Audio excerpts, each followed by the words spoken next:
Hello पिलाने समस्त को आमर एजुकेशन यूट्यूब चैनल को स्वागत। तो देख आज आम रदर्श एग्जाम तो नवोदय एग्जाम तुम कंप्लीट हो जाए तो पिला बहुत पिला एग्जाम भल होती तो जो मान एग्जाम भल होती तो से कमेंट कर दियो फटाफट से कार कार एग्जाम खराब होती तो से भी कमेंट कर दियो तो देखा तो आराम से तुम जो 90% नवोदय रखुच 100 रु तुम जो 90 रखुच तो आराम से तुम पाइज माने 80 रु तुम 70 रखापी पड़ो बुझल कि।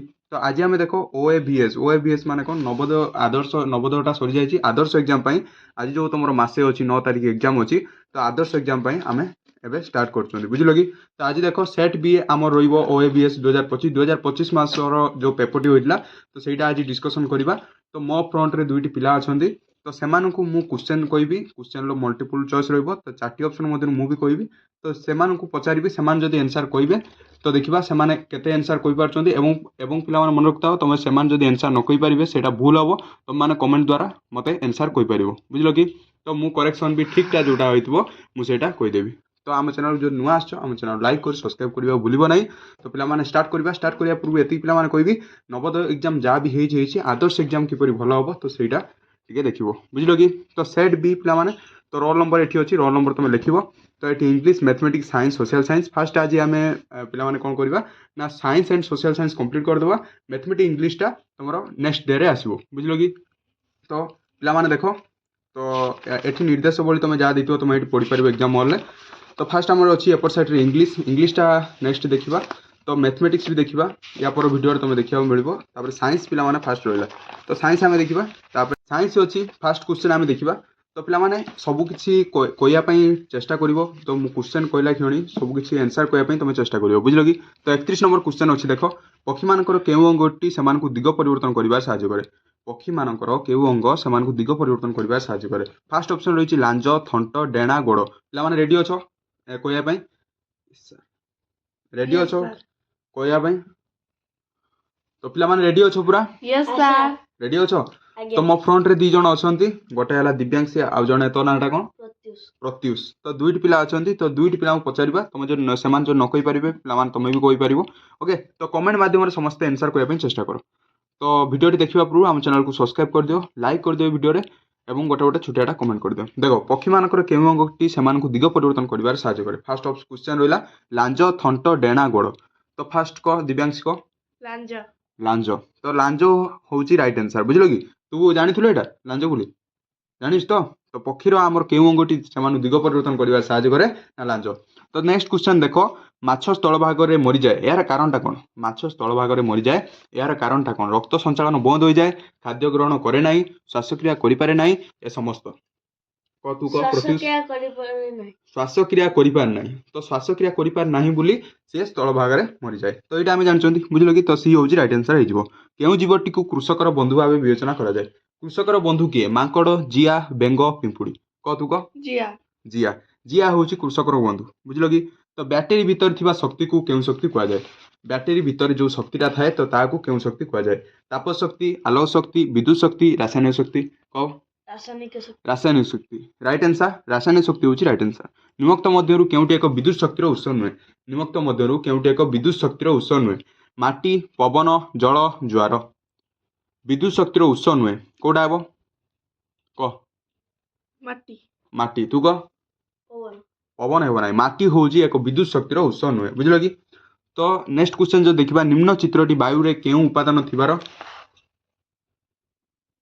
निम्नोक्त चित्रटी वायु रे केउं उपादान थिबारु परिलक्षण सूचाए ये जो चित्रटी आमर अच्छी तो ये चित्रटी आमको कौन सूचौछि बुझल कि। तो एठी आमर ऑप्शन अच्छी कौन ना अम्लजान अंगारकाम्ल जलीय बाष्प उद्यान अम्लजान अंगारकाम्ल जलीय बाष्प उद्यान। तो ये जो चित्रटी आमको कौन सूचौछि ये चित्रटी आमर कौन सूचौछि ना गोटे ग्लास अच्छी ग्लास भितर आमर किछटा बरफ रही।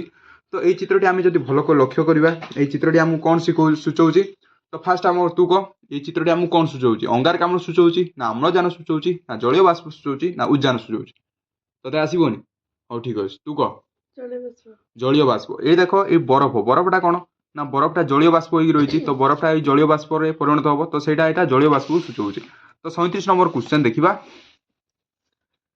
ରୋଗୀ ସହିତ ମିଶି ଗୋଟିଏ ଥାଳିରେ ଖାଇବା ଦ୍ୱାରା ନିମ୍ନଲିଖିତ ମଧ୍ୟରୁ କେଉଁ ରୋଗଟି ସୁସ୍ଥ ଲୋକଙ୍କୁ ସଂକ୍ରମିତ କରିଥାଏ? କ୍ୱେଶ୍ଚନ୍ କ'ଣ କହିଲା ଫାଷ୍ଟ କ୍ୱେଶ୍ଚନ୍ ବୁଝିବ। ଗୋଟେ ରୋଗୀ ସହିତ ମିଶିକି ଆମେ ଖାଇଲେ ତ ସେଇ ଯେଉଁ ଖାଇବାଟା ଯେଉଁ ଗୋଟେ ସୁସ୍ଥ ରୋଗୀକୁ ଆକ୍ରମିତ କରିଥାଏ, ବୁଝିଲ କି? ଗୋଟେ ରୋଗୀ ଗୋଟେ ସୁସ୍ଥ ରୋଗୀ ଡିଫରେଣ୍ଟ ଅଛି।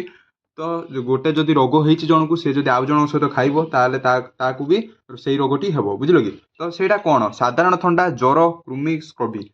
ତ ଏଇଟା ଭିତରୁ ଅପସନ୍ ଆମକୁ କ'ଣ ଦେଲା ନା ଡବଲ ଆଇ ହେବ, ନା ବି III ହେବ, ନା ସି 2III ହେବ, ନା IIIB ହେବ। ତ ରାଇଟ୍ ଆନ୍ସରଟି କୋଉଟା ହେବ?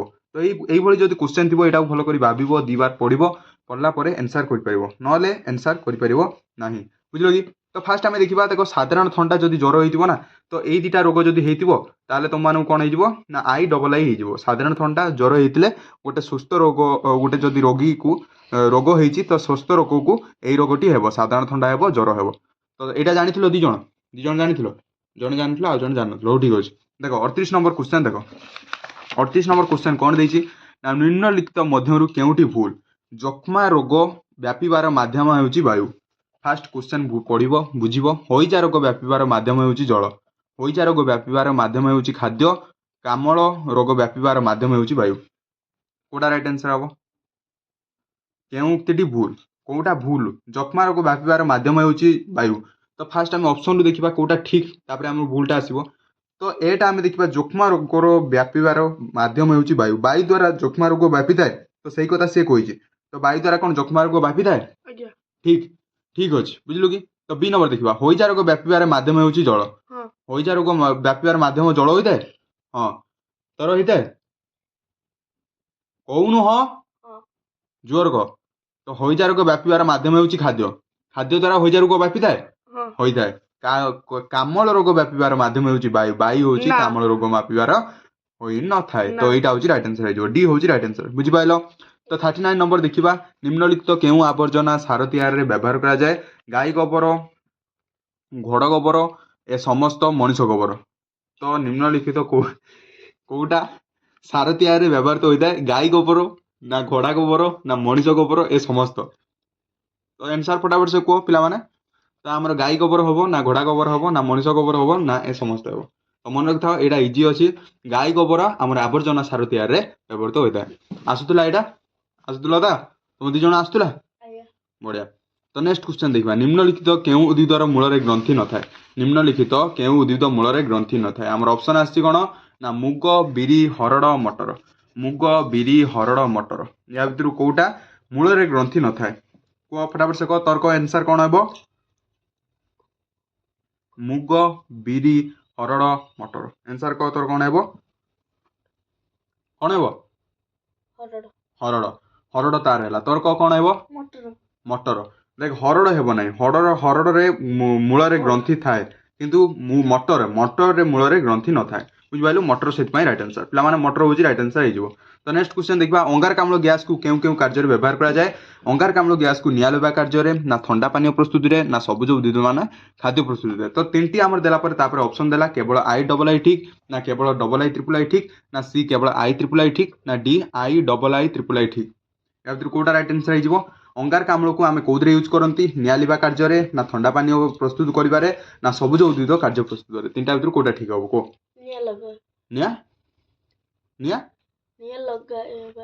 ନିଆଁ ଲଗାଇବାରେ। ଏଠି ତ ନିଆଁ ଲଗାଇବାରେ ନାହିଁ, ତ ନିଆଁ ଲଗାଇବା କୋଉଠି ହେଲା? ନିଆଁ ଲିଭା କାର୍ଯ୍ୟରେ, ନା ଥଣ୍ଡା ପାନୀୟ ପ୍ରସ୍ତୁତ କରିବାରେ, ନା ସବୁଜ ଉଦ୍ଭିଦ ଖାଦ୍ୟ ପ୍ରସ୍ତୁତରେ। କୋଉଟା ରାଇଟ୍ ଆନ୍ସର ହବ? ନିଆଁ ଲିଭା କାର୍ଯ୍ୟରେ। ନିଆଁ ଲିଭା କାର୍ଯ୍ୟରେ ରାଇଟ୍ ଆନ୍ସର। ଏ ତ ତୁ କହିପାରିବୁ ନାହିଁ, ତ ତୁ କହ କୋଉଟା ହେବ? ଡିଟା କ'ଣ? ନିଆଁ ଲିଭା କାର୍ଯ୍ୟରେ, ଥଣ୍ଡା ପାନୀୟ ପ୍ରସ୍ତୁତ କରିବାରେ, ସବୁଜ ଉଦ୍ଭିଦ ପ୍ରସ୍ତୁତ କରିବା, ଏଇ ତିନୋଟିରେ ଏଇଟା ସାହାଯ୍ୟ ହୋଇଥାଏ। ତ ଡିଟା ହେଉଛି ରାଇଟ୍ ଆନ୍ସର ହେଇଯିବ, ବୁଝିପାରୁଛ? ତ ପିଲାମାନେ ଦିଟା ରାଇଟ୍ ଆନ୍ସର ହେଇଯିବ, ଏଇଟା ଭଲ ଭାବରେ ଜାଣିବ, ଦିଟା ହେଉଛି ରାଇଟ୍ ଆନ୍ସର, ବୁଝିପାରୁଛ? ନେକ୍ସଟ କ୍ୱେଶ୍ଚନ୍ ଦେଖିବା, 42 ନମ୍ବର। 42 ନମ୍ବର ଦେଇଛି, ଥର୍ମୋମିଟର ଉଦ୍ଭାବକ କିଏ? ତ ଏଇ କ୍ୱେଶ୍ଚନଟା ପିଲାମାନେ ଇମ୍ପୋର୍ଟାଣ୍ଟ ରହିବ, ଏଇଟାକୁ ଭଲ କରି ଦେଖିବ। ଥର୍ମୋମିଟରର ଉଦ୍ଭାବକ କିଏ? ତ Galileo, Graham Bell, Babbage, Marconi. Galileo. ସେ କହିଲା ଗାଲିଲିଓ ହେଉଛି ଥର୍ମୋମିଟରର ଉଦ୍ଭାବକ। ତ 42 ନମ୍ବର ଆନ୍ସର କୋଉଟା ହେବ ଦେଖିବା। ତ ତୁ କହ ଗାଲିଲିଓ। ଗାଲିଲିଓ सी भी कहला गालिलिओ तो पिला मन रखता गालिलिओ होची थर्मोमीटर उद्भावक एटा ठीक अछि आंसर। तो नेक्स्ट क्वेश्चन देखिबा मनुष्य शरीर तापमात्रा अधिक होई गले कोन करबा उचित यदि मनुष्य शरीर तापमात्रा अधिक होई जायछि तो आमे कोन करबा ना शीत संबल ले घोड़ाइबा उचित ना मुंड धोइबा उचित ना केवल आई ना केवल डबल आई उभय आई डबल आई ना कोनोष्टि नु एई भली क्वेश्चन पडिबो मन रखतो पिला माने मनुष्य शरीर जदि तापमात्रा अधिक होई जाय आमे कोन करबा शरीर को कंबल ले घोड़ाइबा। तो फास्ट देखिबा आईटा ठीक अछि कि नै शरीर को आमे कंबल ले घोड़ाइबा कि नै एटा को शरीर को आमे कंबल ले घोड़ाइबा कि नै जदि मनुष्य शरीर तापमात्रा अधिक होबो कोन करबा हाँ घोड़ाइबा तोर आगे घोड़ाइबा जदि अधिक आइला ताले आमे कोन करबा कहूचो 43 आमे घोड़ाइबा खाली हाँ नाई आमे शरीर जदि अधिका हेई जायछि तापमात्रा ताऊ कंबल ले घोड़ाइबा नै तापमात्रा अधिका हेले कंबल ले काई घोड़ाइबा मुंड धोई देबा जदि तापमात्रा अधिका आइछि मुंड धोई देबा एटा होछि राइट आंसर हबो बी होछि राइट आंसर हबो केवल डबल आई बुझि पारछो। तो पिला माने डबल आई जो माने कहितलो बहुत बढ़िया ठीक अछि। तो 44 नंबर क्वेश्चन को जिबा निम्नलिखित केउटी उक्तिटी भूल तो प्राथमिक चिकित्सा केवल डाक्तरों द्वारा करा जाय थाए प्राथमिक चिकित्साटा केवल डाक्तरों द्वारा करा जाय थाए एटा ठीक अछि कि भूल अछि प्राथमिक चिकित्सा केवल डाक्तरों द्वारा करा जाय थाए तो एटा ठीक अछि ना भूल अछि भूल अछि फास्ट उक्तिटी कहूचो जे फास्ट उक्तिटी भूल अछि प्राथमिक चिकित्साटा केवल डाक्तरों मान करा जाय नै थाए प्राथमिक चिकित्सा माने तमे घरोई भी चिकित्सा हेटा कर परिबो प्राथमिक चिकित्सा को आमे घरे भी से चिकित्सा को कर परिबा। तो फास्ट ऑप्शन आमे जानले एटा ठीक अछि थर्मोमीटर शरीर तापमात्रा मापा जाय एटा आमे जानिचंती कुकुर कामुडले क्षत स्थान में परिष्कार कनार बांधि जाय एटा भी जानिचंती नाकु रक्त पड़ले पाटी द्वारा शस्त्रक्रिया कर जाय एटा भी जानिचंती। तो निम्नलिखित केउ गछरे कंटा हेउची पत्रर अनेक रूप निम्नलिखित केउ गछरे कंटा हेउची पत्रर अन्य एक रूप को गछरे लेंबू बरकोली सिजु बेल सिजु सिजु सिजु गछरे कंटा हेउची पत्र एक अन्य एक रूप। तो 43 आंसर पिला माने कोन हबो तो फटाफट से कमेंट करो 43 आंसर कोडा हेबो ना 43 राइट आंसर कोडा हिजबो ना सिजु कहला। तो एटी आमे मन रखो तो केउ गछरे कंटा हेउची पत्रर अन्य एक रूप तो आमे जानिछंती सिजु गछरे कंटा ना थाए कोन न थाए ना सिजु गछरे कंटा न थाए तो को गछरे कंटा थाए ना आमे जानिछंती बरकोली गछरे कंटा थाए किंतु एटी कोन कहि ना गछरे कंटा हेउची पत्रर अनेक एक रूप पत्र टाइप रे कंटा थाए कोडरे ना सिजु रे तो सिजु होउची राइट आंसर हिजो बुझि पाइलो कि। तो 45 नंबर हमर कंप्लीट हो गला आमे 31 रु 45 नंबर कंप्लीट कर देले पिला माने। तो साइंस रे पिला मानकर 45 नंबर कंप्लीट तो एटा को जदी भलो भाबरे तमे प्रैक्टिस करबो ताले एग्जाम बहुत बढ़िया हबो पिला मानकर ए पिलाडी हमर प्रत्युष जो थिला तो प्रत्युष रे हमर केते कर रखिला ना प्रत्युष हमर भलो करछि प्रत्युष रे हमर प्रत्युष तोर जोति की रहितला हमर एठी केतरा क्वेश्चन हला एठी केतरा 30 रु 15 रु तोर केते रहला 15 रु तोर केते रहला 15 रु तोर मात्र तोर 7 ही रहउची बुझलु कि आउरी बहुत किछि भूल करसु किंतु हमर दिव्यांश जे थिला दिव्यांश हमर केते गला ना 15 रु से हमर 14 रखिला। तो गुड बहुत बढ़िया गोटे दिटा भूल होइछि चलिबो तो आराम से एई भली करिले एग्जाम भलो हेबो। तो एटा साइंस थिला पिला माने तो नेक्स्ट वीडियो रे हमें सोशल साइंस डिस्कशन करिबा। तो हम चैनल जो नुआ आछो चैनल सब्सक्राइब करिबा भूलिबो नै। तो आज पई एतिकी सोशल साइंस पई फटाफट से कमेंट